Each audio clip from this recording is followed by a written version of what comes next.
అనాదిగా మగవాడు అమ్ముడుపోతున్నాడని మగజాతిని అవమానిస్తున్నారు. All right, కట్నం తీసుకోకుండా పెళ్లి చేసుకోవడానికి నేను సిద్ధంగా ఉన్నాను. కానీ ఇంతసేపు నీతులు చెబుతున్న మీలో ఎవరైనా నా ఆదర్శాన్ని మెచ్చుకుంటారా? నాలో ఉన్న అభ్యుదయాన్ని గౌరవిస్తారా? లేదు. నాలో ఏదో లోపం ఉంది కనుకనే కట్నం అక్కర్లేదంటున్నానని గేల్ చేస్తారు. అవునా? Your exactly correct.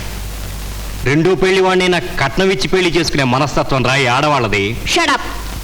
ఆడవాళ్ళ గురించి మాట్లాడే హక్కు నీకు లేదు. నీలాంటి వాళ్ళ కళ్ళు తెరిపించడానికే నేను ఈ ప్రోగ్రాం కండక్ట్ చేశాను. నాన్సెన్స్.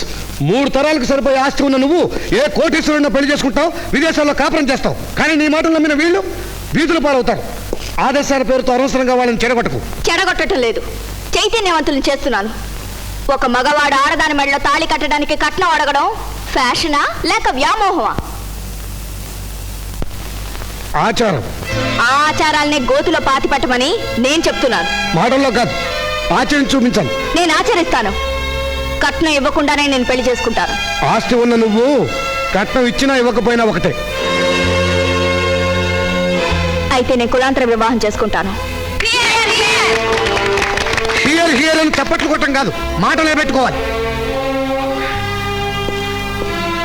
ఈ వివేకానందకు ఆస్తి లేదు, అంతస్తు లేదు, నీ కులం కూడా కాదు.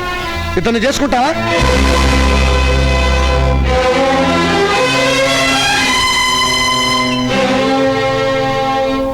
ఏ అలా మౌనంగా నిలబడ్డావే?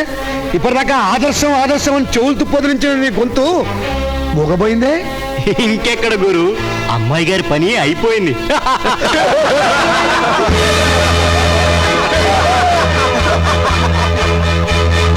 నేను వివేకానందని పెళ్లి చేసుకుంటాను. జ్యోతి జిందాబాద్, జ్యోతి జిందాబాద్, జ్యోతి జిందాబాద్.